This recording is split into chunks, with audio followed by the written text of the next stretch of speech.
In today's video, I'm going to teach you how to add a Chase card to your digital wallet on PayPal. To get started, open your browser and sign into your PayPal account. Once you're logged in, you'll land on your main dashboard, sometimes called the account summary page.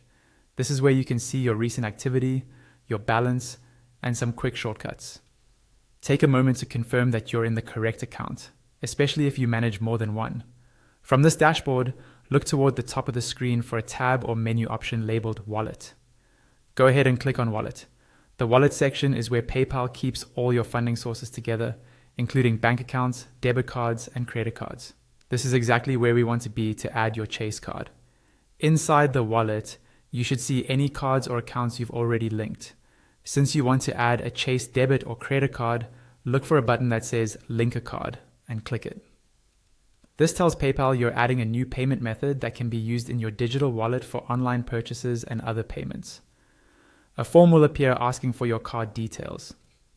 Click into the card number field and carefully type in your Chase debit or credit card number exactly as it appears on the front of your card. Take your time with this and double check for typos, because a single incorrect digit will cause an error later on. Next, click into the expiration date field and enter the month and year printed on your Chase card. This helps PayPal make sure your card is still valid. Right after that, move to the CVV field. This is the 3-digit security code usually found on the back of your card. Type those 3 digits in carefully, as this code is used to confirm that you physically have the card with you. Below those fields, you'll see a billing address, drop-down, or selection area. Open the drop-down and choose the billing address that matches the address on file with your Chase card. If the address doesn't match what your bank has, PayPal may not be able to verify the card, so this part is important.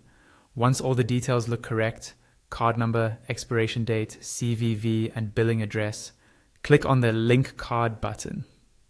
PayPal will process your information, and in most cases, your Chase card will now be successfully added to your PayPal wallet, ready to use as part of your digital wallet for future payments and purchases.